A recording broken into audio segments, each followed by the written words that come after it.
I remember sitting there thinking like, if I'm going to be auditing, businesses' financials for the rest of my life, I'm not going to be satisfied. And Mm. not that there's anything wrong with that. That just wasn't going to fulfill me. Look, hell of an intro. I tell you what you info, but I never really been the type of dude to give no info. Welcome to the Walking Girl Show, everyone. It's Roney and Courtney on the mic. And as you guys can see, for those individuals that are watching on YouTube, you guys can see we have a special guest. But for those who are still stuck on the Apple, the Spotify, just everywhere where you just listen to the audio, we have a special guest by the name of Reggie Ford, who is an author. Not only is he an author, he was a previous CPA, but now he's helping managing people's money. But we're not going to talk about money today, guys. We're going to talk about something that many people just need to hear. So you're going to want to stick around for that. But not only that is he an author. His book is called Perseverance Through Severe Dysfunction. So if you guys know about it, heard about it, go ahead and go get that. But he's a huge advocate for taking care of self. As you guys know, everything we talk about on the show is taking care of yourself. How can we help everyone just kind of get into these conversations that should be had, but it's not being had? So we're going to have that for you today. Stay tuned because I'm excited. I hope you guys are all excited. Now, Reggie, did I miss anything? Is there something that you want to throw in there that introduction just wasn't right where you needed it to be? I'm gonna say one thing. I'm still a CPA. It's still part of my title. I keep up with that designation, but yeah, mental health advocate, entrepreneur, speaker. Yeah. So let's talk about that, the CPA aspect. So I know that you mentioned you're still in that role. So are you just, I guess, still managing, or are you more of like the advising aspect? So I work in advising, in advisory world, for finance and personal wealth. But the CPA came in my previous career where it was actually in accounting. So certified Mm-hmm. public accounting. I was working in external audit. I kept the license. I don't necessarily need the license for what I do now, but I kept it because I worked hard for it, and it Oh it yeah. you get rid of those things, and it's a lot to get them back. And so it's easy for me to keep up with the education, and it actually, the knowledge around tax and accounting helps me in the things that I do, but it's not necessary for the things I do. Gotcha. That's where I think I got doing my due diligence. You mentioned in a few videos just previously being a CPA, so I thought you'd let it go entirely. But smart move there. Keep it because again, like it takes time and money to get those things. Absolutely. Absolutely. A lot of time. Like, it's 4 parts to that test. It lasts, I mean, for some people, years. I don't wanna brag like it was something special I did, but I got it knocked out in the summer, but it was my Mm. whole entire summer. And so, yeah, I'm hanging on to it for now. Is that something you went to school for? Or is it something that you just always wanted to do? I got my master's in accounting after getting an undergrad degree in economics and corporate strategy. And I really didn't intend on having a career in accounting, which is why it was so short lived. Mm. And but the master's program that I went to was solely geared toward passing the CPA and getting placed with one of the big four accounting firms, which is what I did, and Mm. all my other classmates did. Yeah. You said short lived. What happened? Passion, Mm. right? Like, my passion changed. So I was working for Deloitte, which is one of the big four accounting firms, and it's a great company. Young, fast paced, like very, like just high activity going on, and that was what I wanted. I thrived in that. But I remember sitting there thinking like, if I'm going to be auditing, businesses' financials for the rest of my life, I'm not going to be satisfied. And Mm. not that there's anything wrong with that. That just wasn't going to fulfill me. And so I got to a place where I was just looking for different opportunities. And I got to a place where I was looking for other opportunities, and I got into looking at banking, wealth management, wanted to get back involved in sports somehow, some way. I played football in college. And so looking at all those different things, I was like, okay, let me make a pivot in what I've been doing. And so that's where the wealth management piece came in. Gotcha. Okay. We did skip over a piece. Um, it's we're just gonna throw it in right now, right? But Courtney, how are you doing today? Oh, wow. Yeah, I'm here too. Jeez. Ronnie treating No, you like an afterthought today. Oh, No, no, no, jeez. no. No, listen, I've been preparing this intro. I've been like all this. I'm like, oh, okay, you guys just jump right into the conversation. No, I'm kidding. I'm just messing with you. I want to But hear that. I want to hear that intro. oh, great. Okay. Now you Now I put put yourself myself on on the the spot. spot. I put myself on the spot. All right. No. Well. Now I have multiple questions to answer. So first, I'm gonna go with Ronnie first because that's where my brain is putting me. So thanks for asking how I'm doing. As I, we like to throw things at each other on the spot, but I'm gonna rephrase the question as I kind of pre-warned you a little bit. But I have been listening to little brief side note, but I've been listening to a podcast. It's with Isaiah Frizzell. It's the Bird Brain podcast, and I highly recommend. But one thing that he says, it's just him talking by himself. One thing that he says at the beginning of his podcast is just kind of like welcomes whoever's listening and says, "How's your heart?" Mm. And one thing that you and I go back and forth about is, "How are you?" Good. Okay, let's move on, right? So it's like, where's that real substance? So when I heard him say, "How's your heart?" I was thinking, like, if I asked Ronnie, "How's your heart?" he could very well just be like, "Good," and move on, but it's something that's a lot more like thought provoking. You got to get a little bit more intentional with your answers. So I was like, I'm going to bring this up to Ronnie. I'm going to see, we can ask some better questions and be a little bit more, like you said, a little bit more engaged since you hate when I say good. So Ronnie, how's your heart today? Well, you can't flip the question back on me. You never answer Yeah. mine. Okay. It's not a you. No. You gotta answer my question, then I answer yours. So how am I? We go Yeah. back to how am I? Okay. I'm good. I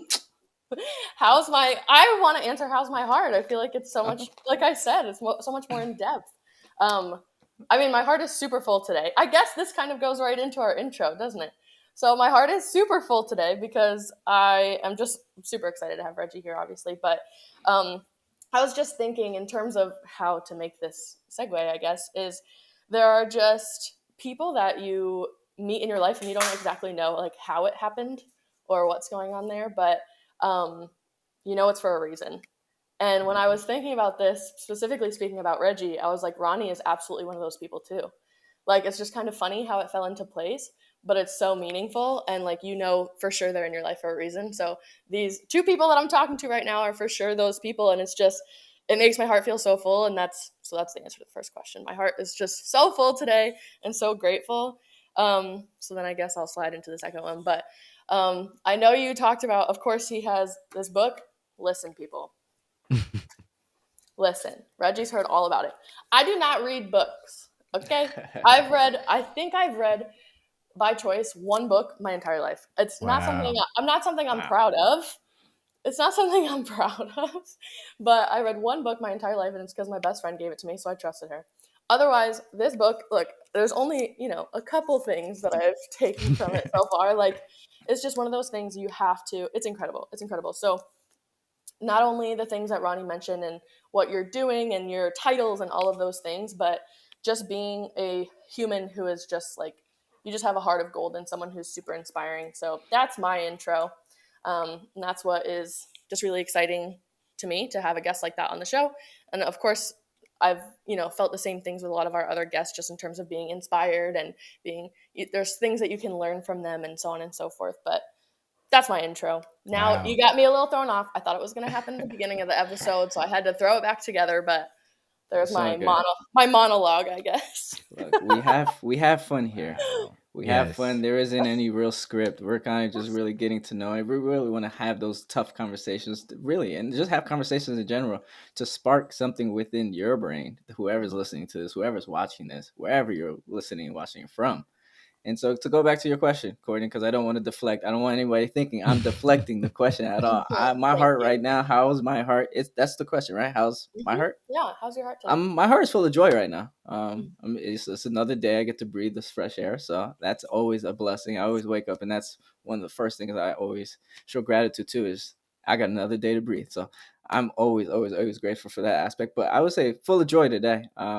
I'm excited for this interview here today. Just speaking to Reggie, picking his brain a little bit more, and just kind of having those conversations because I think Reggie's going to spark even some more within my own brain and within what I'm going through on a daily basis. So I'm extremely excited for that. But I have to do it, Reggie. I hope you're ready for it. Yeah, I already know. So how's your heart now? Man, I appreciate this question. I appreciate that intro, Courtney. It means a lot. Like I don't take any of those words for granted. And so thank you for that. My heart is it's a mix. It's broken in places and it is uh so inspired right now. So I'll lead with the broken piece. Um Yesterday found out that a friend of mine is battling stage 4 cancer that is metastasized throughout his entire body. Hmm. And young, 30, early 30s. And Hmm. it just is one of those realities of life that, cancer doesn't, shy away from any person, any race, any gender, any age, anything like that. And so like been hit with that. And so I've been carrying that since yesterday, but inspired and hopeful because of one, this conversation with y'all and being able to, just asking about the heart and being able to let me get that out. That was huge. Like that's huge in itself. And then I think we're gonna have a fantastic conversation. If I was asked this question yesterday prior to getting that news, I would have said the exact same thing because I think there's in this world there two truths always exist. At least two truths exist at all times. And so there's the good, there's the bad, and there's something else. And so yesterday, before getting that news, I was dealing with the results of my neurofeedback brain mapping. And neurofeedback is a way of training your brain to improve some of the ways that it functions. And I got the initial map of it back. And it was disheartening to see these areas in my brain that are low activity or high activity, and it shows up in my behavior and my emotions. But then I'm like, oh, we got this information, we got awareness around that. Now we can do something about it. So I'm hopeful about that. So I think the same, just some sad stuff, but very hopeful and very excited about this right now. Nice, nice. Yeah. It's part of life, and it's just finding a way through it. And we're always here as a resource. If you want to pick our brains, you want to have a conversation, Definitely. let us know. Don't shy away Absolutely. from us. We don't bite. We don't do anything. We don't scare people away. So we're here. We're here as a resource, not only to you, Reggie, but for anybody else that's listening to this and just needs a person to speak to. So, Courtney, go ahead, take it away. I know you got a dire question. I feel like that you're waiting to go ahead and shoot away. So. Which one? Which one do I start with? No, I just want to say this is kind of what I was excited about. Of course, not you having hardships and things that you're struggling with, but just that vulnerability. Like that is the one thing that inspires me the most about you, and that's through the things that I hear on your Instagram with the podcast and the motivational speaking, and through the book, and all of those things is just that level of vulnerability that you don't see so often in just people our age. Like you can go through various demographics, but vulnerability is a really hard thing, and it doesn't appear to be something that you struggle with. I know that's easy to say from the outside, but so that's kind of what I just wanted to go into a little bit is how just okay, let me preface. I'm going to go and of course refer back to the book because I'm reading it, but I don't want to talk so much about the book because I really truly, if everybody in the whole wide world would read this book, I'd be so happy. I feel like it's like I'm selling it like it's something that I own. But anyway, I just feel so strongly about it. But so I don't want to pick pieces apart of it because I really want people to see it themselves. But of course, I'm going to refer back to it. There were just certain times in the book that I noticed. One thing that stuck out to me a lot was you creating friendships and you creating relationships, and um, not necessarily quickly, but there were certain times where I think in one example you like left a note for somebody that said I love you, that was just a friend of yours, or Hmm. mentioning I love you, or mentioning the love that you felt for other people. And I just, the thought that popped into my head was just like, how often do we just do that with Hmm. friends or just like buddies that we have, and just reminding them like, you are a value to me, you are someone that's special in my life, and I do want you to know that I love you, like things like that. And just that message kind of popping up throughout the book, like it can be hard to share those emotions and share those feelings with people and be Definitely. vulnerable. And there's like videos on Instagram and stuff where it's like, I love you, bro. Like Yeah. you gotta follow it up with like bro or man or whatever to soften it up. But just your ability to even communicate something which seems as simple as that Yeah, throughout the book. definitely. That like the bro part that you just talked about, like I think, or no homo would be the other phrase that goes behind that. But I think that is so toxic and, so homophobic in its approach. Like I can say I love you, Ronnie, and I love you, Courtney, and actually mean that without putting anything on the other side of that.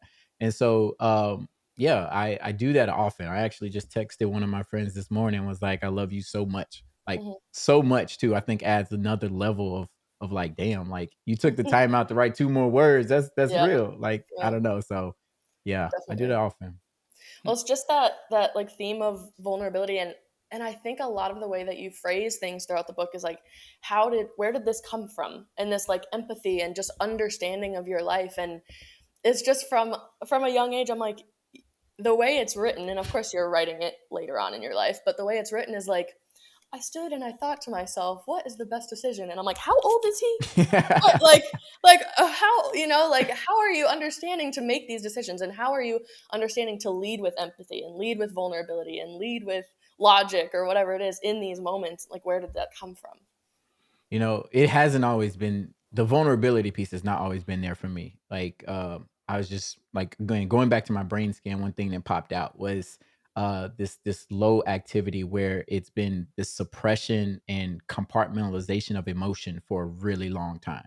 And that is probably that was the hallmark of my expression to the world up until 28 years old, like a few years ago when I released the book. And so that piece is fairly new, but the introspection and being able to just like observe the world, I think comes from growing up in the trauma that I was faced with and seeing the examples around me. My mom was 14 years old when I was born. My dad was 18, and like we grew up in poverty in the hood. Like there's gangs, there's violence and all of that. And even internally in home in my house, domestic violence was there, drug use and all of this other stuff. And so I think part of a coping mechanism of mine was to not show that emotion, but watch what it took to survive. And we could say that in like the true sense of survival, but the emotional sense of survival. Mhm. And that became a part of it. And so I feel like a lot of my life, like the good things that I've done in life have really been a result of me knowing bad things and trying not to do those. Like Mhm. seeing that example and saying I don't want that to happen. And so getting at a crossroads and saying, okay, what would someone before me have done and what did that turn out? All right, let me do something different. Mhm. And just a matter of repeating that over and over and picking right versus wrong more times than not. Not to say that I didn't do wrong or I didn't pick the bad decision, but the consistency of doing the right over the wrong more times than not. Mhm. Yeah. And that really is what it appeared in the book, is like you just made good decisions, and it's like Yeah. it's just throughout different ages, and from childhood to being a teen to one of the most recent that I read was just understanding that sports was becoming more important to you, not more important, but more of the forefront than academics, and you knew you needed to choose academics. I'm like, Mhm. how many people did I know in college, like college age, who are able to be like, this is taking up too much time, I need to focus on my academics, like, come on. So it's just a lot of things that I'm just like, he just knew, like, was able to kind of put those pieces together. And yeah, it's just, Well, well, some of my friends and some of the folks where I come from would call it like been here before, right? Like you Mm. got those people with old souls and people who just exactly. like they're too young and they're making decisions that you're like, how are you able to do that? Hmm. And it's like you've been here before. And I mean, again, I come back to it because it's so true, but like trauma teaches you. You Hmm. learn from your trauma and it grows you up a lot quicker, especially if you're placed in a situation where you have to become a parent or a guardian earlier than you ought to have been, or just taking on more responsibility than a child needs to be, then you start to look at the world as an adult when you're 8, 9, Oh Yeah. wow. and then that's how you operate. And so yeah, I think that's been a big part of it all. So Reggie, do you think part of you making tough decisions between academic and sports, your mother had anything to do with that at all? Because I know that based off of just what I've saw, your mother was a big advocate for education.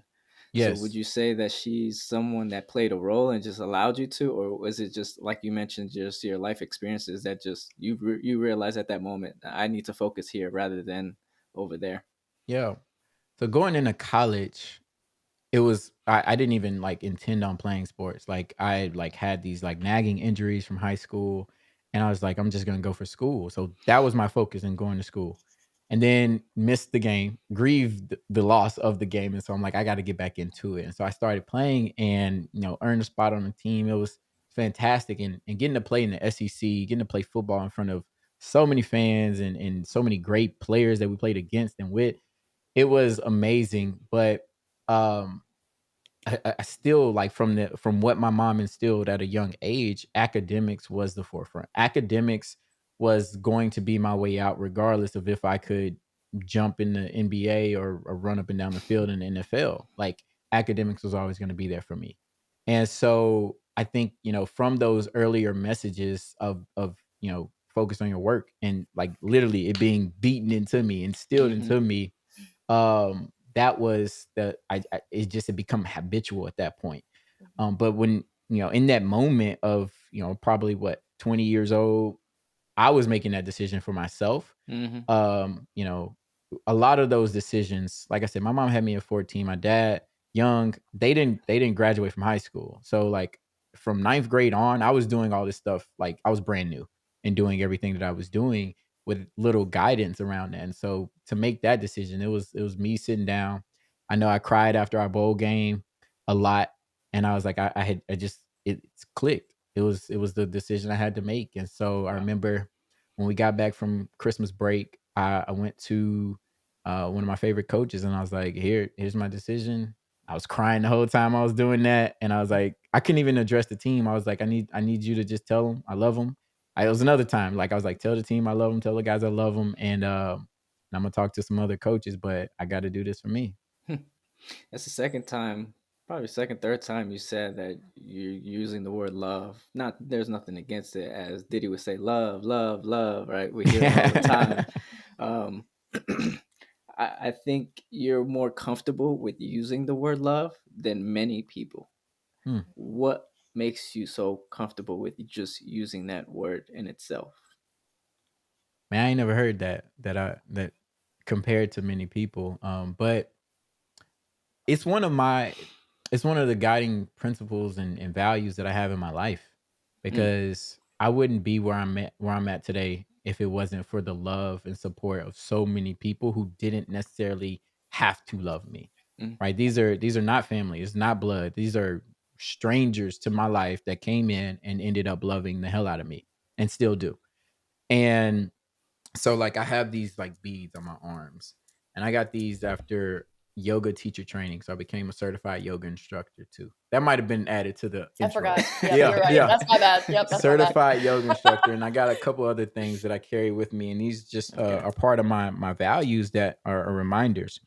But this one was infused with unconditional love and grace because that Mm, was a theme that kept coming up for me throughout teacher training. And it was unconditional love and grace, not just for others, because that's important. And that's something that I've gained throughout my life, but unconditional love and grace for myself. mm, And that's something that I think I had neglected for far too long, and starting to just realize that now and really understand what it means to love myself, what it means to give myself grace, because it's I think it's always easier to do that for others than it is for yourself. But looking in the mirror, looking at yourself and saying, "Man, I love you." Like, I love you. I've mm, I've done that experiment or exercise with people where I'll give them a mirror and have them say their name. So like, Reggie, I love you. mm, And just sit there and look at it for a while. 7 seconds. Ronnie, I love you. mm. Courtney, I love you. And people break down and cry because some people have Mhm. never said that to themselves. Yeah, no, Yep. I think And that's sorry to cut you off, but like I think that's why people break down is because it's never being Mhm. said. mhm, I could speak on my personal experience. I mean, yes, I grew up in a household full of love, but the word love was rarely Mhm. used. So mhm. that's why I say, how are you so comfortable with using it? I would assume it was maybe just something that you experienced that enabled you to now I gotta say it more. I gotta embrace it. I gotta let myself understand it more. Mhm. Go ahead. You just reminded me of something. Oh man. Full So light I'll be bulb. in all transparency, like you talked about my mom, and I actually, our relationship has been very complex throughout the years, and I haven't spoken to my mom in 4 years. She's still around, she's still alive, but we've had, differences in our lives, and there's still trauma there. There's still a lot of things there that have prevented our relationship to foster. But when I was young, and this dates back to even when I was younger, just emotional disconnection there. Mm. But when I was younger, my grandparents, and they, like, if you look at these pictures over my shoulders, if you're watching it, like, that was my love. That was my rock. Those are my rocks, my love, my, like, that was the unconditional love and nurturing for me all my life. And I remember I was probably like 8, 9 years old, and I hadn't said love much at all. Mm. But it was one weekend and it just flipped, and it started like I went to them, and right before they were dropping me off, I was like, "I love you." And I gave them both a big hug and a kiss. And I was like probably one of the first times I had ever said that. And then every time I saw them after that, it was, "I love you." I had to make sure I said that. And it was something that's just like this little kid just was like start saying I love you all of a sudden. And it like was a lot. Mhm. And so I think it probably started there. You just reminded me of that, man. Mhm. I hadn't even thought about that. That's crazy. We call that the walk and grow effect. Yeah. Yeah. That's dope.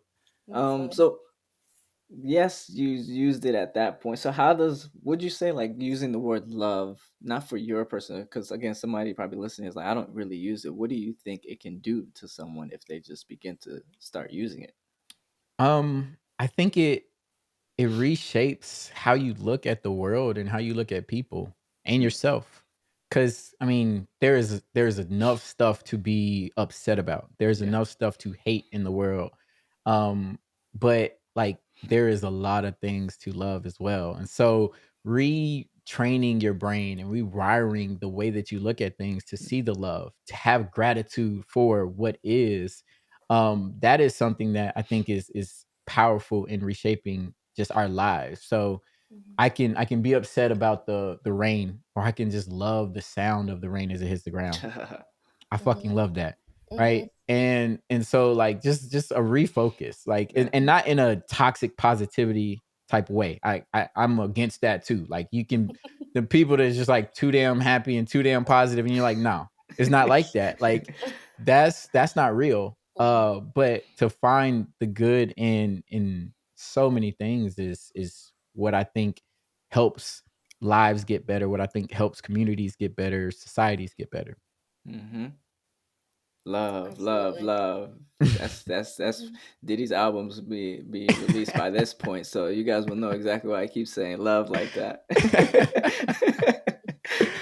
Oh man. References. Yeah. Yeah. Yeah.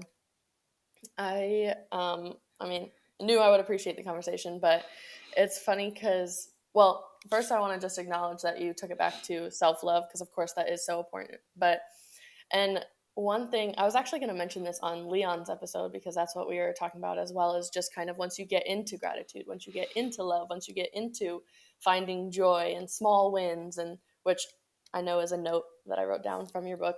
But all these things, like the more you seek those things, the more you find and the more you feel. And Hmm. it's one, just like he said, when you start to push that rock up the hill, like you continue to find more. And so it makes sense that you do take it back to self love. And the more you grow in self love, the more you want to share with others, and the more you want others to feel what you start to feel. And so you do share that with others, and you do share that value and things like that. But so Yeah. yeah, that absolutely makes sense just to Yeah. validate that.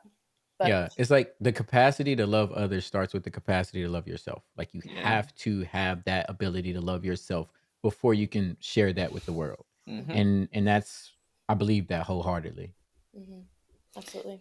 You can't help yourself unless if you can't help others before you help yourself. So Mhm. that's ultimately what it goes back to. Go ahead, Courtney. I know I No, interfered you're with good. what you're about to say. You're good. One thing that I had written down is, and I had heard this on another podcast that you were on, but is kind of the idea of what success looks like. And the reason that I bring that up now is because this conversation that we're having is why I respect you so much. This conversation that we're having is like why like I'm so inspired by the things that you're doing. And I think what's interesting is like, you know, we can say, and that's why I forgot about yoga, and we didn't say best-selling author, and no, but you know, we can say all these things, and you have won so many awards, and you have had all these titles, and been on a whole bunch of podcasts and things like that, but and it is important. It's of course not to minimize those things, but when I think of like what am I inspired by when it comes to Reggie, or what do I appreciate or respect the most about Reggie, it is that love, that vulnerability, that just like authenticity and that realness that is coming out right now and in this conversation. And that's why I was so excited about this conversation in particular. And it just makes me think about, you know, it's hard to measure in society. Does that make you successful? You know, like what is the response to that? I don't know if there's an answer to that, Yeah. but in terms of personal relationships and your relationship with yourself, you know, just that idea of what success looks like. Yeah. Well, I guess that wasn't a question, but I know where you're going with it. I know where you're going. So like I think in society we get told what success looks like and we internalize that. And we see that in TV, in media, in all different forms. And it's a lot of money. It's the status. It's, you know, it may be a certain type of partner. It may be all these different things. But I, at a young age, achieved all that shit. And I wasn't happy. I wasn't fulfilled. I wasn't satisfied. And so that part got me really redefining what success was. And it's different for everybody. My success is going to look different than Ronnie's. It's going to look different from yours, Courtney. And but I think there's a component of well-being that has to be incorporated in everybody's definition of success, or else like what are you chasing? And so I always like to think about like what am I sacrificing for this definition of success, whatever it is. So like if my definition of success is all about having a great family. Well, what am I sacrificing in order to have a great family? It may be career, it may be play, it may be some other things. Okay, where does that lot land on my priority list? So if my priority is 100% family and I'm 100% in on family and it's good, I'm successful. But if I have, you know, this 30% toward professional and I'm not fulfilling that, then I'm not being successful. And so I think it starts with knowing what your priorities lie for your life in particular, and then seeing where you stack up with the things that you are accomplishing with the you know, ways that you're living out your life. And so that's been huge for me, because I think for a long time it would have been, you know, at one point it was all academics. It was 100, well, I would say it was 50-50 academics in football, and then it was 100% academics, and then it was 100% professional, and all these other things were being sacrificed. And that's just not who I wanted that's not what I wanted my life to be. And so it wasn't success for me. Mm-hmm. Absolutely. I know in therapy, I was just talking about this with my clients yesterday, how we like look at ourselves kind of like a pie. And each Hmm. slice, you need to attend to each slice. You know, you Yes. can't be 100% this thing. And a lot of times when we notice anxiety come up and when we notice frustrations come up and we're not usually able to pinpoint it, it's like, what slice of the pie have you been focusing on and which ones have you neglected? And Yeah. that's what it makes me think of. But Absolutely. I wanted to just kind of thank you for saying that, because it does a lot in my brain. But one thing that I think about when in terms of your healing and your just kind of journey and things like that, and I think other people, I don't know, people can think what they think, but I don't necessarily think you heal. Like, I don't think people heal. I think Right. healing is, you know, a journey. I don't think you can be officially healed from anything just because of triggers and all of those types of things. They tend to come back. But sorry, my dog wants to be a part of the podcast again, so he's distracting me. But so in terms of healing and things like that, when I hear a lot of your journey and where you're at now, and the whole, you know, love and feeling joy and the vulnerability and being able to even just share the story and inspire others, all these things. I know people who are very close to me in my life who have experienced a lot of trauma and who have experienced a lot of hardship and growing up, and they've just never made that choice to, and I say choice lightly because I do understand the difficulty of it, and I do understand staying in the chaos. And I know in your book you described it as fire. When you don't know, you live in the fire, you stay in the fire, you don't even really recognize that you're burning until you step out of that fire. But I know people who are in that fire and they haven't looked at what that success looks like. And I think if people, if they were to really look at it and say, this is my priority, but what am I putting all my energy towards? Not Yeah. my priority. So I appreciate you being able to verbalize that. And I really truly do look at you as a measure of kind of success in that area in terms of coping with that trauma and healing through that trauma. And again, I'm not going to sit here and be like, Reggie's healed.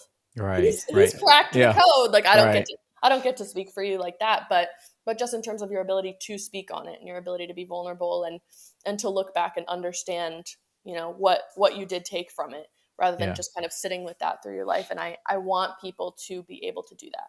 I want Yeah. people to be able to understand that there is a way out, and not just out physically, location wise or anything like that, but just more so of that fire. We can stick with that metaphor. Like you can step out and there is healing. And I know I think I mentioned it again on Leon's episode. A lot of themes are happening, but where people like to stay in the chaos because it's easier and discomfort is uncomfortable. Absolutely. So there's validity to that. But yeah, I just appreciate Absolutely. you verbalizing that. Yeah, I think I love what you said. Like healing is a journey, it's a continuous journey for lifetime. And Mhm. like some people want to show up healed, and that's just not realistic. Like Mhm. you're gonna continue to heal throughout your life, and that's the beauty. You got to find the beauty in that process to Mhm. truly embrace where you were and where you are. Right. Like if I look at where I am today versus yesterday, I'm like, man, damn, like I'm not there yet. But if I look at where I am today versus 10 years ago, some of the times that you're reading about in that book, it's like, oh my gosh, I've made so many strides. Mhm. But you pointed it out, like the choice of it all. And because of the trauma, it impacts that decision or that decision making ability, or even like that you have that choice. Like our brains get rewired chemically to where like I can in my cognitive, prefrontal cortex, like I can say, oh, yes, I really need to do this. But then there are other parts of my brain hijacking that and saying, you're not moving. You're not Mhm. going to do Mhm. anything. And so I give people grace when they're going through their journey and give myself grace as well, because that's something that takes so much deep rewiring and it's subconscious. Like it's not even Absolutely. stuff that you can put your mind to and say, I'm doing this. Mhm. And so like, yeah, like people like when you think about like one of your family members or friends or whatever, you're like, why do they keep making that bonehead decision? It Mhm. may be just because they have a chemical imbalance, right? And Mhm. so that's why I think being an advocate, not only just for like telling these stories and allowing people the vulnerable or giving, inspiration to being vulnerable as well, but the forms of healing that can then rewire that. Like we need to know more about that, because if somebody thinks that therapy is just laying on a couch and talking to an old white man or old white woman, then I got to tell them about neurofeedback. I got to Mhm. tell them about Mhm. music therapy, art therapy. I got to tell them about all the different things like psychodrama. Like they need to know about these things, because that may be the thing that really shakes that brain and rewires them. So Absolutely. Yeah, for sure. Ronnie, I could keep going. I don't want to. I You don't got want to anything? stop your fire. Go ahead. Go ahead. Okay. Well, one thing that came up for me, kind of in the beginning of what you were saying, was the ability to like force healing or feel as though like I'm just gonna tackle this and then I'm gonna be healed. Mhm. And that's one thing in the spirit of vulnerability. That's one thing that I did right away. I didn't necessarily have a traumatic upbringing. I had a very specific traumatic incident. Um, the first one anyway that happened in college, and after that I was like, I got to tackle this. I got to be in charge of it. I have to take control of it. And my instinct was I've kind of always been a therapist. I've always been that person. And I've always enjoyed education. I've always wanted to educate. My undergrad I was going to school for teaching, even though I wanted to do therapy, but I didn't know yet. But anyway, I didn't know all that yet. So anyway, I immediately was like, I need to tell people about this. I need to just share it with people. And I was telling my story specifically to people, thinking it would heal me or thinking it would appear as though I was healed. Mm. That And part. it was just kind of like this, like, oh, the more I talk about it, the more I express it, it's going to help, it's going to get better.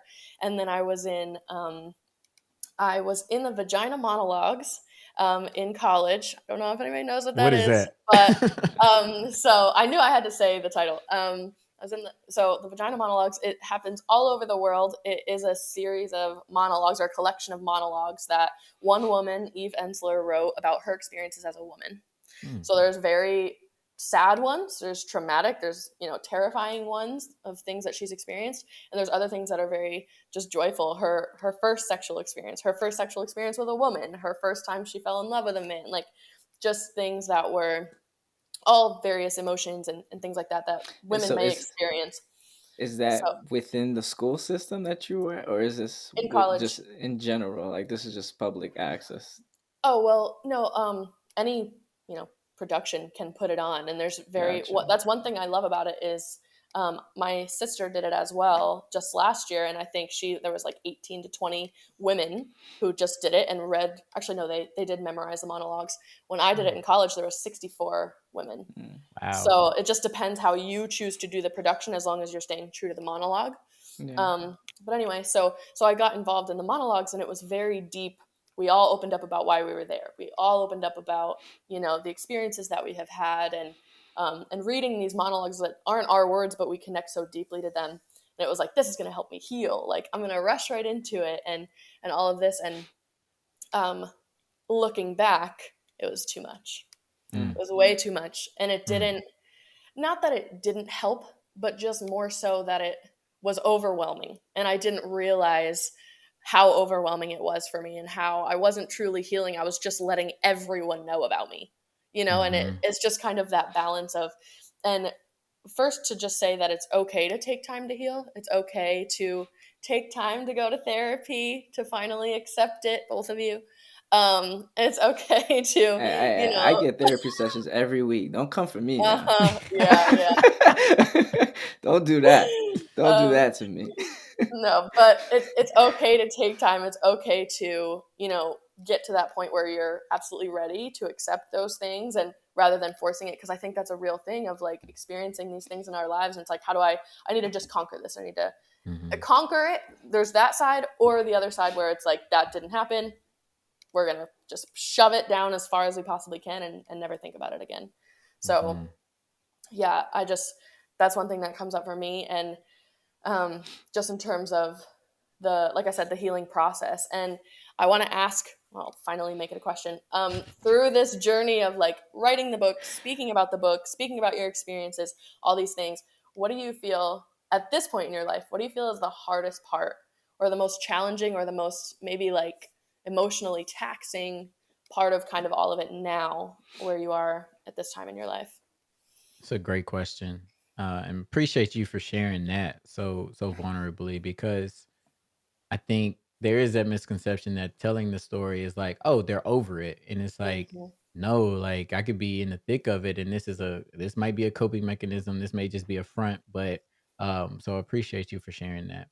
I think the hardest part for me, the most emotionally taxing, is the questions that I get about present day Mm. as it relates to certain people or individuals that are mentioned in the book, because not to spoil anything, but like when it comes to my immediate family, they're gone. Mhm. And so to be asked a question about, what is your relationship like with this person or that person, like that's where I'm like, damn, like it hits me right now. This is where it's at, and it is hard. It's difficult. It's one of those things that I always say, like I love this person to death, and there are reasons why our relationship is the way it is, or they may be dead, and I can't even like reach out to them. And so that is probably the most emotionally taxing part. Talking about the past is something that um for me, it was healing. So I'll say that, like, and I chose to do it in a very public and like open platform where like here's my life in a book for anyone to read, and then here's me getting on all these podcasts and shows and different things to talk about it. But that doesn't have to be your outlet. Like you can choose that one person or, that therapist to talk to and get it out, because I think there is healing in that. Like narrative therapy is a thing. That's another one, right? Narrative therapy, being able to tell a story and talk about it. Mhm. And so, but yeah, the parts where people are asking about present day, because the book ends, right? And you close the book and you're like, oh, and it ends on a like a uplifting note, but there's some like cliffhanging relationships. There's some cliffhanging things about my life that are still at that moment, or, stuck where they were. And I think that's the toughest part.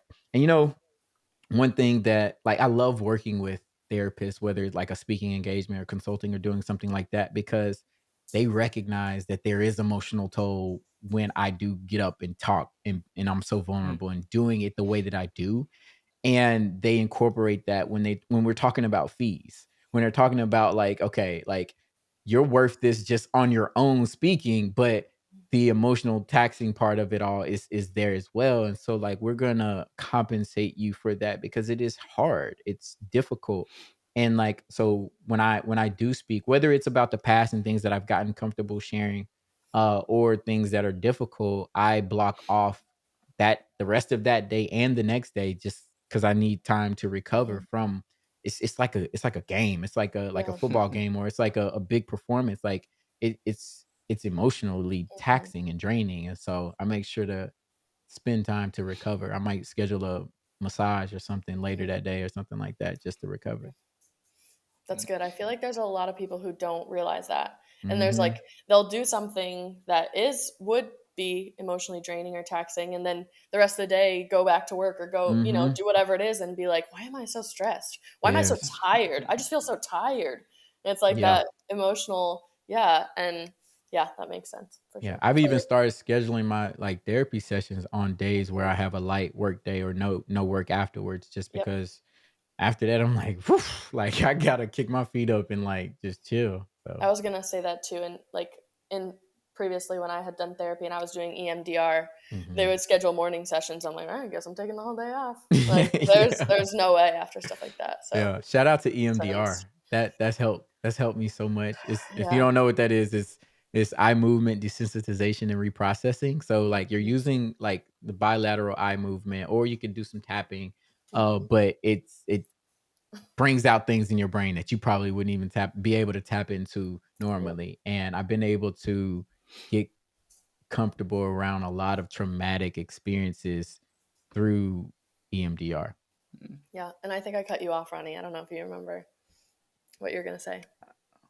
I think I was just gonna mention because you mentioned how you got comfortable with sharing your words, sharing your story. How do you get comfortable with doing that? So, 'cause many individuals may be sitting back like, that's just not my alley, Hmm. or maybe it is their way of this is how they need to express themselves. So, how is it that you were able to find that path of say, all right, this is how I'm going to approach it, and this is why I'm going to do it? Because of course there has to be a reason behind True, anything. true. I think I've always been, not always, I've been better at sharing on like a one-on-one type of level. So like me sitting down with you and I could share it like that. Like I've been able to do that for several years, but to be able to get out and share story to a whole audience of people or a whole just platform of folks, came from, I think, in therapy, learning that like a lot of the reasons I didn't want to talk about shit was because of shame, Mhm, Mm. and realizing what shame actually was. Like I don't think I had used that word in my life, and to be told like, one, about going back to self-love, like there is like this deep level of self-loathing that I have, and this huge level of shame that I carry. And so, like, getting in conversation with people and then telling them bits and pieces, and seeing that, your parents may not have been mom may not have been 14. I had a lot of shame around that for a long time, but there was some emotional immaturity there. So like we can connect on that level. So like finding that we are so similar, we're more mhm, similar than we're like dissimilar, mhm, that started to reduce that shame. And it's like, Mm. okay, like we're human, and humans have all these different aspects of their lives that are just like there's some fucked up shit in people's lives, there's some great stuff in people's lives. And so connecting with different people from different walks of life, like a 60-year-old white woman who comes from a lot of wealth, to a 13-year-old kid in the impoverished inner city. Like I can connect with those different people because there's a human experience that we all share. And so Yeah. that part really made it easier to start talking because there was less shame. And then it became a matter of just getting comfortable with it and telling a story and realizing like what parts are sharing for the purpose of helping somebody else grow and helping me grow, and what parts are just like me oversharing, just like details Mhm. in my life. Mhm. Like if you had gotten an earlier version of the manuscript, it would have been too much of that over detail. And like you might see some of that toward the end of the book because that was what I was living at the time of writing that. Mhm. But I think it's just a matter of like recognizing like this is trauma dumping or this is, productive conversation venting that is going to lead to some solution. Mhm. Yep. And that's where I see the work that I'm doing now. It's like it's helping. It's helping people. hmm And even to add on to that, I know that you mentioned, of course, everybody's going through something, and I had to learn this myself because a lot of people tell me it's like no one cares about what you're going, not necessarily what you're going through, but no one's watching you as much as you think. Mhm. Absolutely not.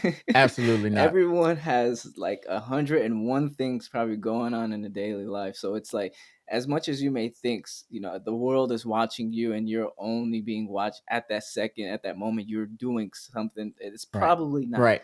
If something does go out, it gets watched and then it's move Forgot. on to the Yep. next. And if you're one of those people who like the world is actually watching, like you're viral sensation, you're an influencer, you're doing something and like so turn something into that. Like make that a Yeah. positive thing. And so, but like, yeah, like I wish every single person was thinking about what is Reggie Ford doing right now? What is his life about? Mhm. Because that would lead to more book sales. That would lead to more speaking Mhm. engagements. That would lead to, but that's just not the case. People aren't thinking Mhm. about you as much as you think they are. Mhm.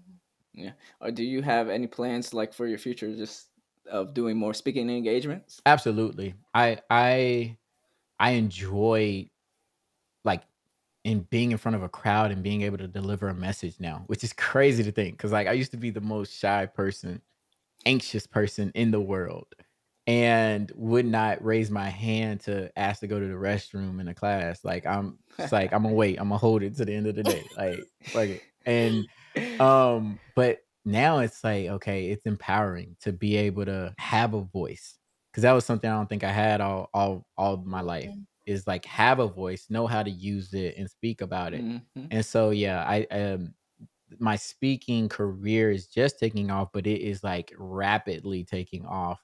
And I had a goal for this year of how many speaking engagements I was gonna do. I killed that by like July. I had knocked out the like goal. And so like Nice. next year it's like, okay, I want to add even more. And then there's this other component of like the levels of whether it's the audience size or the fee that I get from it or just the impact that I have. And I think that that's important. Mhm. Definitely. Nice. Nice. I had some reflections on previous conversation. No, I just wanted to take it back a little bit because you're talking about like shame and I mean it's all vulnerability. Um, and I know I connected again Leon's episode to Brene Brown and Hmm. her talks on because she's the one that initially connected the shame and vulnerability. She's big on that. So, but one thing I just wanted to mention again, this is from like a therapeutic standpoint. Just another way to see it is we don't always connect to people's experiences, but we can always connect to how they feel. So, for example, that's one thing that it was like one of my first classes in grad school, first classes, first semesters, and one of the questions was kind of like so the professor was a woman who worked with specifically her populations were parents who had lost children. That's specifically who she'd worked with. And it's just kind of like, so if I were to run into a client like that, I've never had kids. Like, how am I supposed to, you know what I mean? How do we work with people who have had such different upbringings and experiences? And what she said was, everyone has the worst thing that's ever happened to them. Hmm. How did you feel when that happened to you? Now we can connect.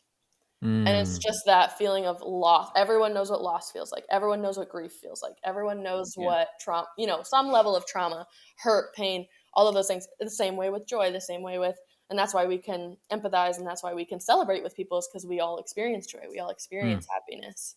Mm. So we may not be able to connect. And the same thing with, as I'm reading this book, we are very different people. We come from very different backgrounds and everything and upbringings and all of that. But I connect so deeply because of just emotions and and the empathy and things like that. So I think that's super important. And then another thing that I just wanted to mention in terms of shame was how I think you do such a good job in the book of talking about how even just small examples of how the school system, I mean, we don't need to necessarily get into the United States as a whole, but the justice system and We know. all of those We things. know. Yeah, We no, know. I'm aware, We know. but just how like all of these systems like are, of course you're going to feel shame, of course you're going to feel all of those things and not want to talk about it, not want to open up about it, because of those. One thing that stuck out to me in the book, for example, was when you'd written a story about it was like a basketball game and they went to the championships and came home and told their mom about it, and the teacher was like, well, wouldn't mom be there Mm-hmm. if it was the championships? And you were like, no. And Yeah. it's just those systems of like we do, or you had mentioned like the father son breakfast or whatever. And it's like there's these systems in place, there's these events in place that are just so like you just assume everyone has the same life. You just assume everyone has the same opportunities. And it's like, what can we do to like, of course, you're instilling shame in these kids. You're Yeah. instilling this embarrassment or this being ostracized by their peers because you're setting up systems where people are unequal. And so I think you did a really good job of communicating those things, but of course you felt that way, you know? Yeah. And of course there are going to be kids who feel that way because of these systems that are in place. Absolutely. Mm. Absolutely. And what you said earlier about like I loved how it was phrased. Everybody, what was it? Everybody has their worst experience. Or Experience. Yeah, the yeah. worst, something that was the worst thing in their lives. Yeah, and I talk about that in a different way of like, we all have this like reference point, this like very our bottom, right? Mhm. Whatever our bottom is, and so for like a 3-year-old, that may be spilling their ice cream on the ground, and what do you see? You see a temper tantrum. You see them like kicking and fighting. If I'm 38 years old or 30, I'm 32 years old. If I'm 32 years old and I spill some ice cream and I have a temper tantrum, like there's something up, right? Mhm. Either there has not been that much bad stuff that's happened in my life, or I just don't know how to process that emotion or something. But like, no, that ice cream is not going to affect me the same way because I know what it's like Yeah. to lose somebody. I know what it's like to fear for my life. I know what it's like to, do something that is, experience something that is so far beneath ice cream. And Mhm. so that I love how that's phrased. That's beautiful. And so, Courtney, you posed a really good question. I really want to kind of go back to, which is, so what do we do with just With everything? systems. Well, no, I mean the systems are there; they're already there. I Yeah. mean, we're playing our part by just having these conversations and Yeah. hoping that it can get out to the masses that need to hear it. Mhm. Otherwise, we can't control what the big beasts are Yeah. doing. Let them do what they got to do. We'll go ahead and put our small imprint into the ground to allow us to do what we have to do. But it's more or less just, Reggie. It sounds like you found your way through navigating through trauma. Courtney, I won't speak for you. For myself, I find myself on a day to day just navigating through it, and I do it through having other conversations with people, which is why this platform, what we have here, it Mhm. helps me tremendously. That's why I say I go to therapy every week. I kid you not. Yeah. It's real. By just having these conversations with people help me through a lot, but it's more or less for that individual that is trying to navigate it. Again, if we're all trying to advocate for it, just help yourself, be self-aware. How is it that people can do that a little bit more with, I guess, an action item behind it? That's a good question. Who? I think Reggie or yeah. One thing I'll say is like talking to people, like having conversations is extremely healthy, and I consider that therapy as well. Um, but talking to regular people who don't have clinical training to say like, oh, that is shame coming up when you do that, Mhm. or like, how do you feel about yourself? Like that was something like again, I was 27, 28 years old before the first time I realized I didn't like myself. Right. I Mm, could talk to people all day long, but they would have never identified that in me.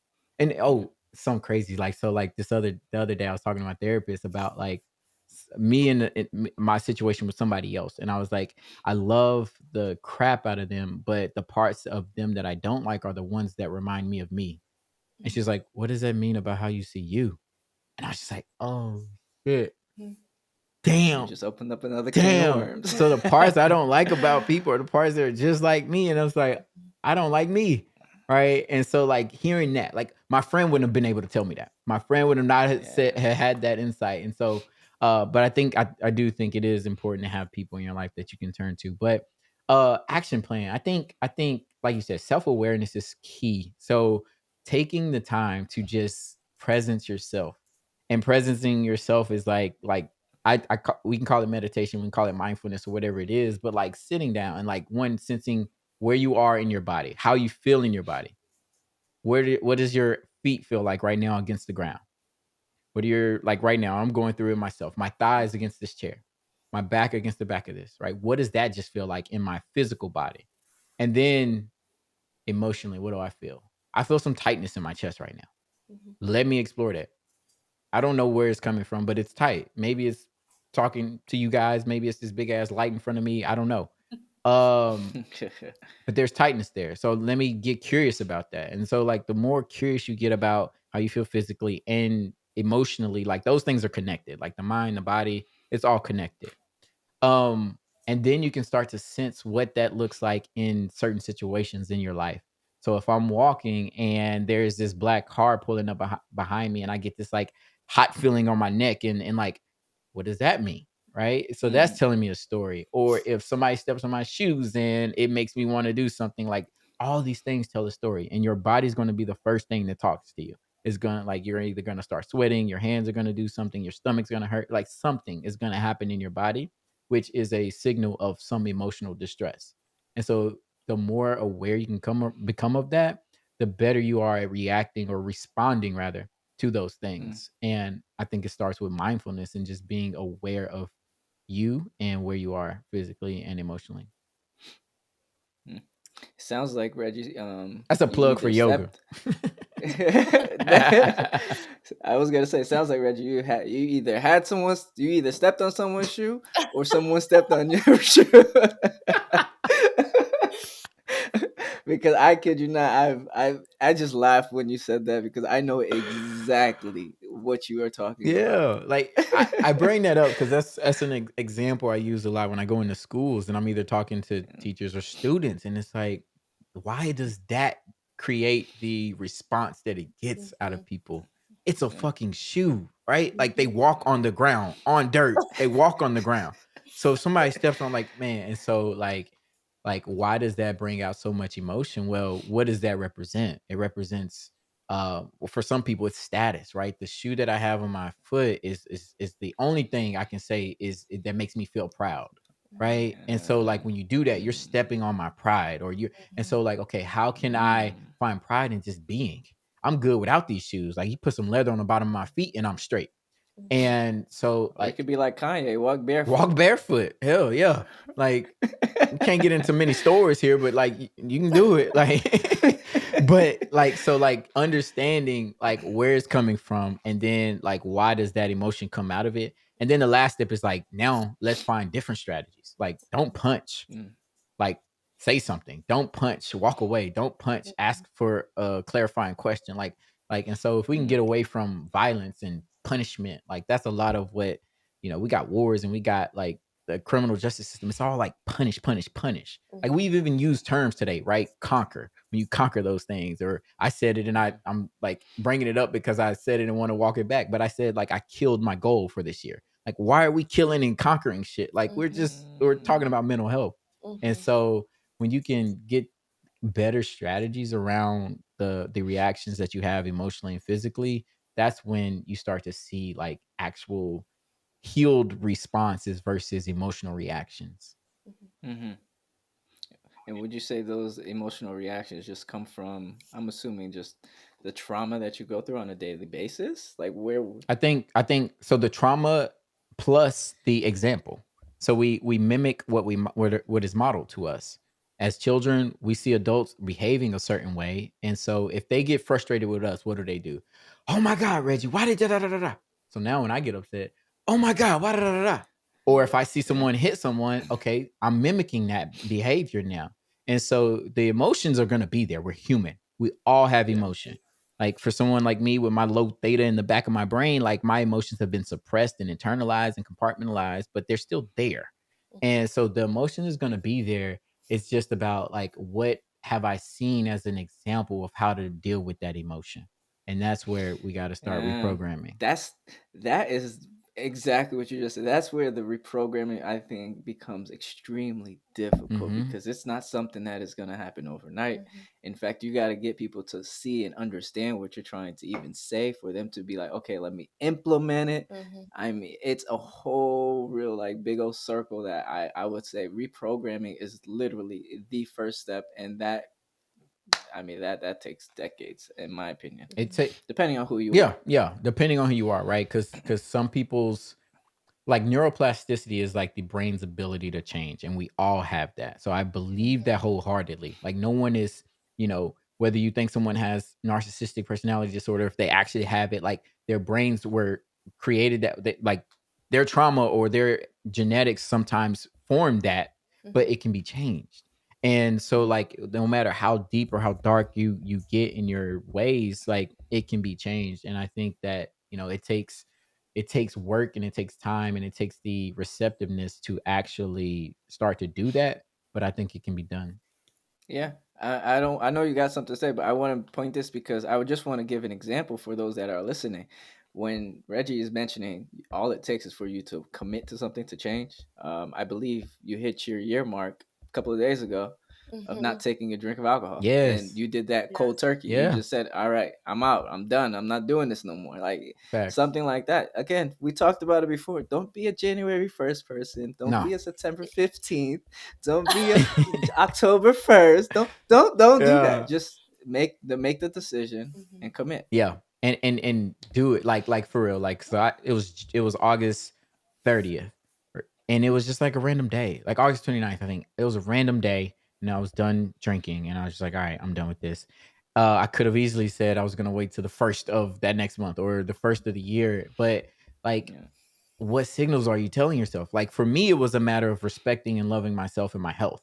And so, like, if I'm waiting, it's like I don't truly respect it, Mhm. right? I don't truly Yeah. respect it, and and I think in that, like, I was able to go a full year without any, That's phenomenal. mistakes or anything like that. But like, if you do, that's human and that's part of it. Like, learn from it and get right back on it. Don't wait till January 1st of the next year. Like, okay, I messed up on Tuesday. I'm coming right back hard on Wednesday with this knowledge that I Hmm. gained from that mistake that I just made.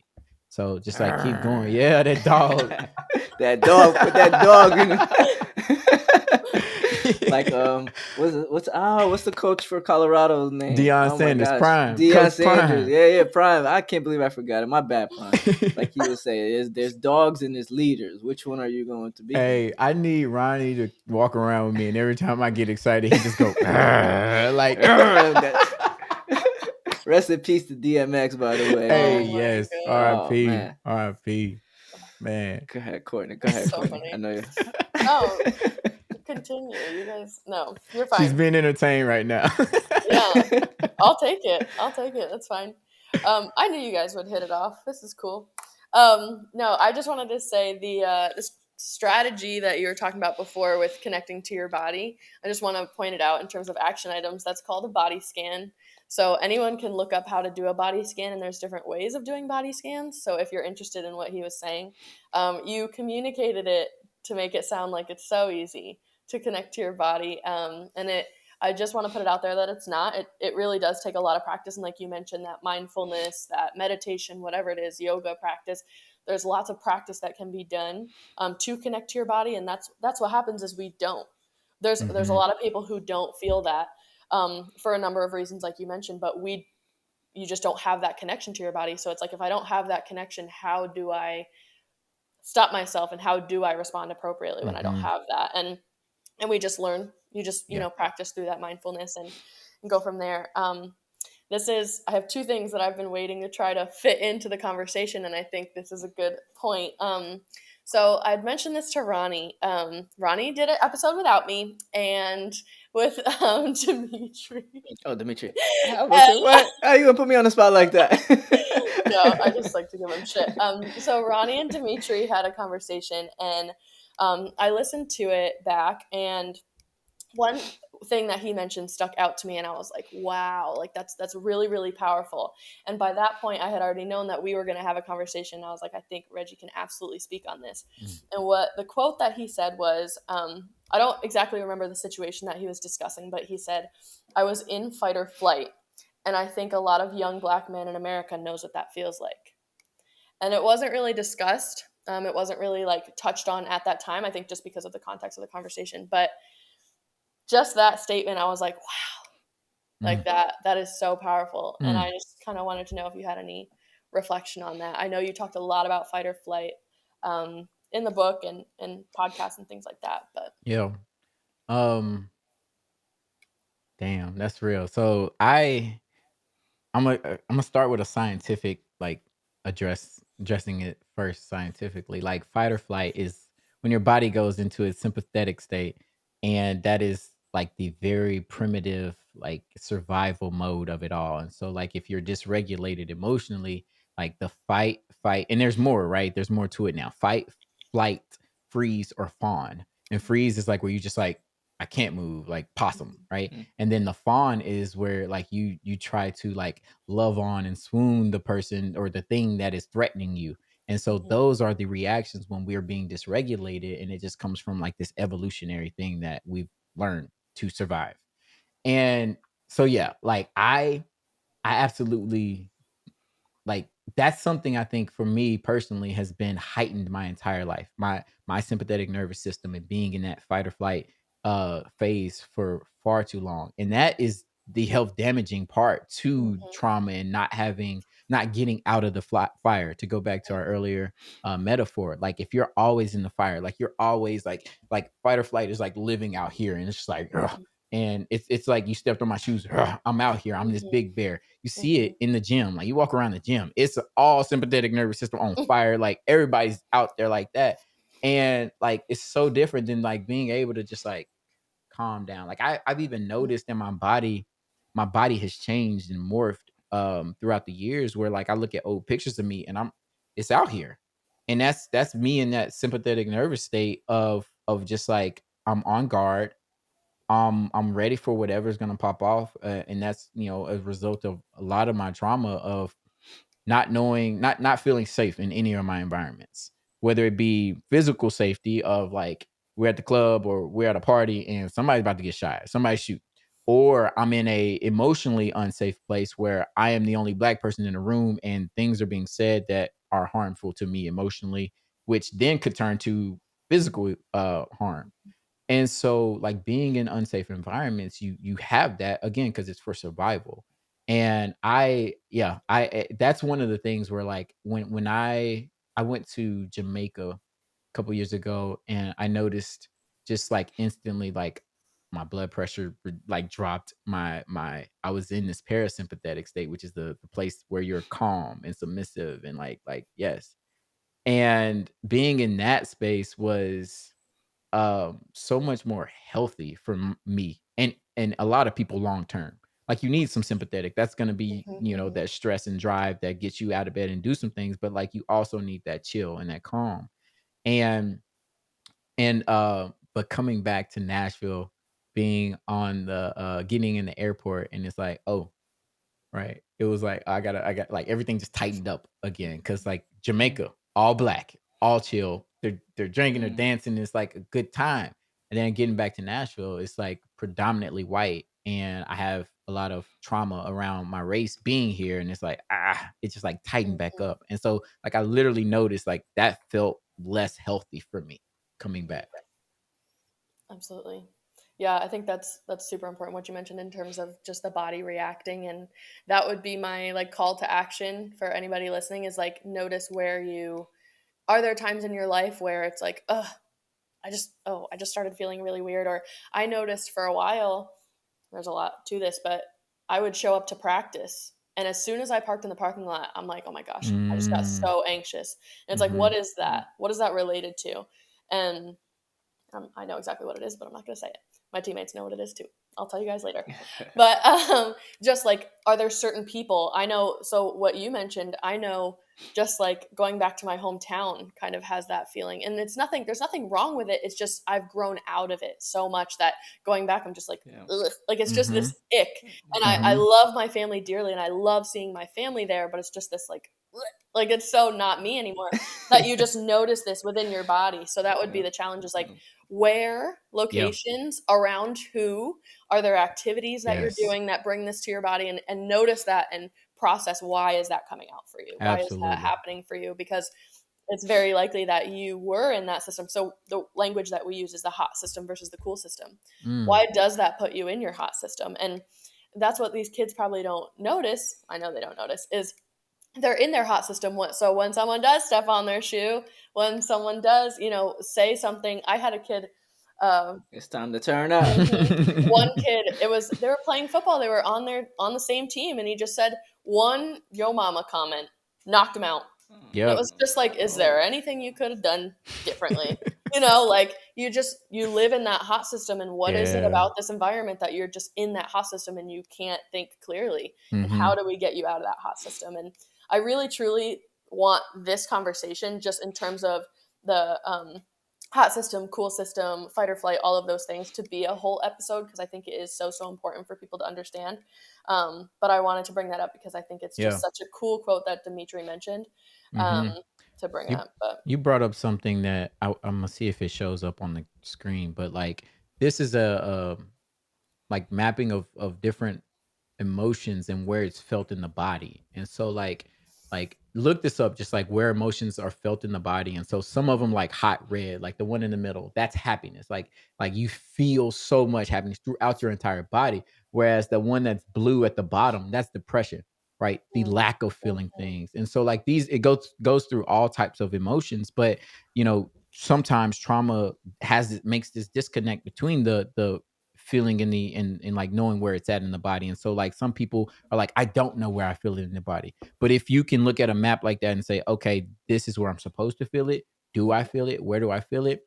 And Yep. so like especially if your trauma is body related, like whether it be a sexual trauma or some physical abuse, right? That may make it more difficult for you to actually connect and feel your body. But seeing something like that and then trying to pick which one you actually feel in that moment. And it may not be right, but the practice of like, oh, this is where I feel it. I did feel that in my stomach. Like that may help. Absolutely. Cool. Yeah. I got one more thing. Ronnie, is it still my turn? Yeah. Go Okay. ahead. So the last thing, and this is something that I didn't save it for last, but I knew it. Honestly, I knew it would be a little bit difficult for me to communicate. So here we go. But I'm kind of glad you brought up that the physical violence, like sexual abuse, things like that. And I know you mentioned before one of the feelings of, am I oversharing? Am I trauma dumping? Is this important to add? Do I want to talk about this? Like which parts do we talk about? And I know we haven't talked about it too much, so I don't mean to bring it up if it's not always those spaces where you want to. But one thing that I was just, again, very, very impressed with in the book was your ability to discuss sexual abuse, domestic violence as a observer, as a survivor, and as a perpetrator. And I just want to say, again, just in the spirit of vulnerability, as a survivor of all of the above and under that umbrella, the fact that you have been able to speak about it, been able to recognize what it was, where it came from, why it happened, and the fact that it was wrong, and how you speak about it now, in terms of like working through it and your feelings.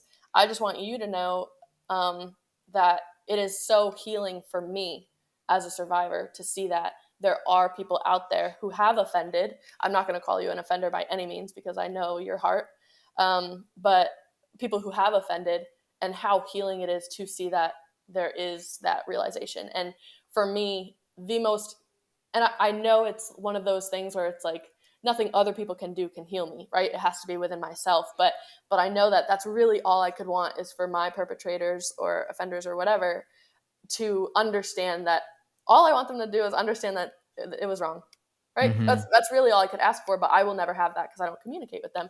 Mm-hmm. So and again, this isn't for me. It's not that your story is for me, but I just want you to know how healing it is to see that, and to see that it's possible, and to see that those are things that you've worked through. And just really just to bring up the ability to speak on it. And that was like chapter 1. You brought it up. And I was literally, I remember I was in public reading it. I carry this thing with me everywhere. I was literally waiting in a line somewhere, and I just had it open, and I'm like, kind of like, I hold it like this, so I hope people like see the cover and like, all right.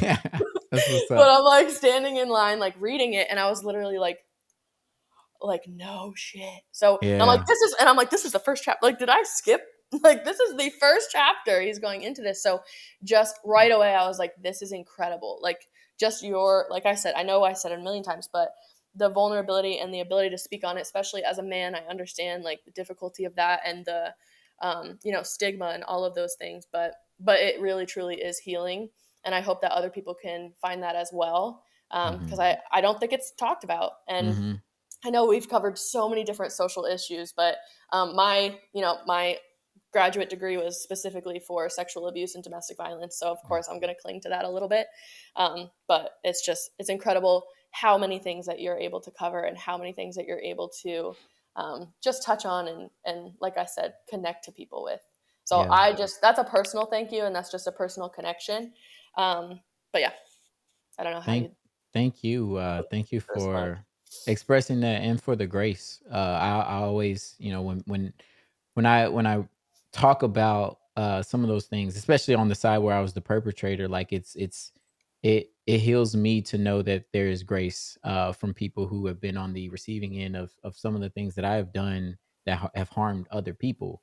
And um I think like when I think back, like, because I'm comfortable talking about it, but like with the sexual trauma witnessed and experienced, it was normalized because it was actually glorified to be Mhm, a boy getting sexually, it didn't seem I call it abuse now, but I wouldn't have called it abuse in the past, and many men probably wouldn't, by a woman, right? If a woman is doing something to you, or an older girl, whatever it may be, like, we don't usually look at that because there's this like macho man, oh, you got that, mhm, like, it's like, but no, like, I was a child, and I was a developing child that didn't know better, and so that was a piece that I feel like there's so much shame attached to it. If it's a man, like if you're a boy and and it happens by a man, then like there's a lot of shame around that.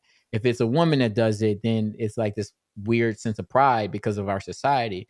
But like underneath it all is some shame there. mhm, And so yeah, being able to say that and to be able like to let people know, like, men do go through that as well, mhm. and far more often than they ever admit.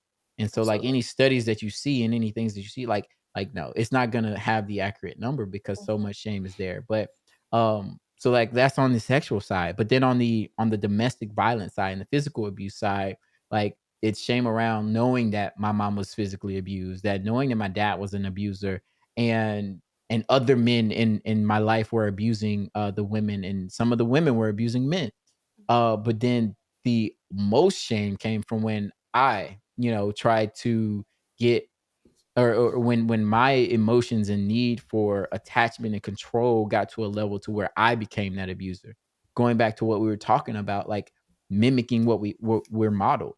I grew exactly. up thinking, all right, when things turn out this way, this is what you do to a woman, Mhm, and that's just not appropriate. That's not right. And so having healthier examples, and me sharing my story is going to prevent somebody from doing that, right? And mhm, that's why I am so vulnerable and open about that, because if I had a better example, then that probably wouldn't have happened. I probably wouldn't have caused somebody else some trauma. mhm. Yeah, absolutely. And I just think bringing it up again in the book, bringing up the way that you've been able to talk about it in various mediums, I really do think it's going to be super helpful. And like I said, it helped me just being able to have the conversation and being able to talk about it. I like bringing these topics up again, especially for men. I want it to be able to be a spot where it's like, oh, they're talking about it. They're saying I love you like a bunch of times on this podcast. Like, what's up with that? So just things like that, like hearing these things, it's kind of like, oh, okay, I guess, people are talking about it. But yeah, I hit all my points, guys. Definitely. Let's Hey, there you go. go. Let's go. And you probably thought you weren't gonna get to it. Look at that. Bada bing, bada boom. But no, as we go ahead and begin wrapping up, I want to kind of speak a little bit more to Reggie and just see more or less where is it that the people can find your book? How is it that they can book you for speaking engagements?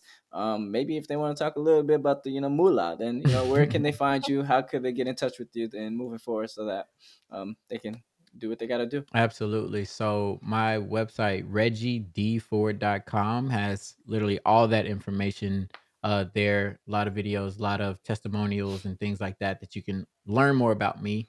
And then social media is Reggie D Ford on Instagram, Facebook, YouTube. I just got rid of TikTok because I can't stand that app. So Neither can yeah. Ronnie.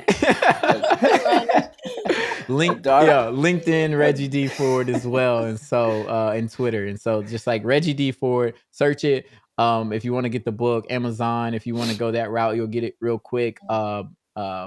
Local bookstores, if they don't have it at your local bookstore, you can request it. They'll order it, and it'll be there. So, yeah, Perseverance Through Severe Dysfunction. Check that out, and I'll be coming to a city near you sometime soon.